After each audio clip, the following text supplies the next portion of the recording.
American people are no longer safe at home, according to experts, as they're now seeing China make a move that may change the course of history. So, China has continuously warned and even threatened the United States regarding countries like Taiwan and the Philippines. Two countries, by the way, that the Biden administration has vowed to protect. However, some say that the federal government is forgetting about the people back here at home, and they're actually bringing in more threats rather than keeping them out. I'll be discussing with you guys today what these threats are and how deep this rabbit hole goes, and of course how this will affect all of America. The US has seen a rise in migrants crossing its southern border illegally in recent years, with 2023 seeing the most intense increase. A part of this increase comes from China, with Chinese migrants embarking on perilous journeys through South America to find a new life in the USA.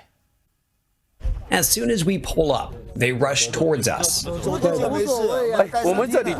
My mic not even on. But that doesn't stop this crowd of Chinese migrants from venting to producer Yong Shong. They're angry having to wait in the cold for Border Patrol.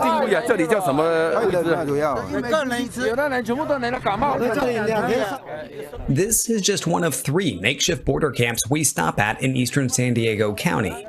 Alongside migrants from Latin America, at each camp, we meet dozens from China. The numbers reflect the surge. From 2013 to 2022, CBP recorded fewer than 16,000 Chinese migrants illegally crossing the U.S. southern border. This past year alone, more than 31,000. That's roughly double the prior 10 years combined. Just for context, China has the second biggest economy in the world, the second, and people are fleeing from the place. And if you go back to the footage, you're going to see that most of those Chinese nationals were men. You could say that that's nothing, but think about it, guys. If anyone was seeking asylum, wouldn't they bring their family with them? Now, the alarming part here, and I can't show it to you guys for obvious reasons, but these men actually have a specific guide as to how to reach our borders. They actually have packages that provide travel from China to the US. And I'm talking about travel packages like you would usually see when you travel abroad. Now, of course, it's slightly different, but the idea is still the same. However, others argue that they are leaving their homes in China because of the political climate and the faltering economy. Now, during the first 9 months of 2023, Chinese nationals were the 4th highest nationality crossing the Darien Gap of Panama in hopes of reaching our borders. Now, we're not disregarding people who need asylum, okay? It's not what we're doing here. The question is, how come more of them are coming in now? Like, why this sudden influx? Now, some lawmakers believe that it's part of the plan to weaken the United States, not just by China, but by other countries as well. I just got to go straight to the numbers because I think they tell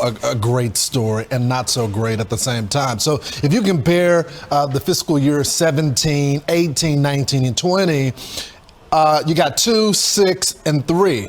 But if you go to fiscal year 23, you got 169 people that are on the terror watch list. Should we be concerned? Absolutely, because in addition to that number, we also have at least 1.6 million known gotaways. These were illegal aliens who purposely evaded the Border Patrol, gave up their free plane ticket to anywhere in the U.S.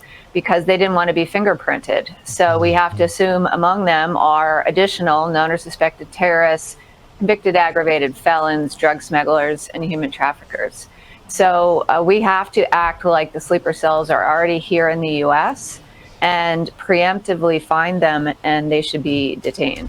Well, that puts us in a pretty awful position, doesn't it? Now, to make things even more awkward, both parties of our government, they're still at odds about what to do with the budget and, of course, the borders, given that Republicans have argued about it with Democrats for the longest time. So it's probably why citizens from all over the globe are making this journey, because they think that the U.S. is open. It's also why the White House is also asking Mexico, of all places, to help, since we're now being overwhelmed. Look at this, guys. So Mexico's National Guard and Border Patrol, they're ramping up efforts to curb illegal crossings.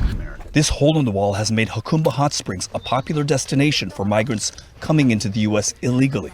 I just walked through the gap when Mexican authorities rushed up. Moments ago, I was chased by Mexican National Guard. I had circled around the wall. The actual U.S.-Mexico border is a few feet beyond this, so I was technically still in the U.S. Sam Schultz is a longtime resident of the area. I've never seen that before. You've never seen the National Guard out here like this? Like doing this, no. The Mexican National Guard is on high alert. Last week, American officials pressured Mexican authorities to tamp down record numbers of illegal crossings. And so far, it's making an impact. Daily apprehensions across the southern border have fallen by over 50% since hitting a record in December. But still, some migrants were gathering here by the dozens when we visited. Phones in the bag? Okay. This man traveled from Turkey. You say like save the people, you say it's like free country. Many of the migrants passing through here first come to Mexico via the Tijuana International Airport. From the airport, people then journey by bus to open areas of the border. Led by smugglers, they cross illegally on foot. With suitcases and passports in hand, they then wait to be apprehended on the other side. This method of entry is often easier and quicker than obtaining an immigration visa and gives people time in the U.S. as they wait for the immigration court cases to be decided, which often takes years. Now, if you guys remember, the White House, they sent Anthony Blinken over to Mexico to talk to them about our problem late last year. And while the demands were pretty steep, it looks as if Mexico is now moving with our requests. Question is it helping? Well, it is making some impact. However, it's probably not going to last forever. Which now brings me to another concern that some experts are discussing, one that relates to national security. Now, if you think about it, there's a lot of military-age men coming in right now, which gave some of our lawmakers a brilliant idea. What's the plan? Well, why not have these people enlist in our army and become citizens of the United States? The presiding officer, my colleague from the state of Illinois, has legislation which addresses one aspect of that. Her bill, and I hope I describe it accurately, says that if you're an undocumented person in this country and you can pass the physical and the required test, background test, the like, you can serve in our military, and if you do it honorably, we will make you citizens of the United States. Do we need that? Do you know what the recruiting numbers are at the Army and the Navy and the Air Force? They can't reach their quotas each month. They can't find enough people to join our military forces. And there are those who are undocumented who want the chance to serve and risk their lives for this country. Should we give them the chance? I think we should. And let me tell you about others that we need. In my state of Illinois, in inner city in Chicago, in the rural areas downstate, we're holding our breath, hoping that we can keep hospitals open. You know why? We don't have enough medical personnel. And yet there are people all around this world who have medical credentials as doctors and nurses and skilled technicians who want to come to the United States, but we don't give them the chance. I think it's a reasonable thing to do. I think it would make us a better nation and a healthier nation. Keep those hospitals open, and they're desperate to find new personnel.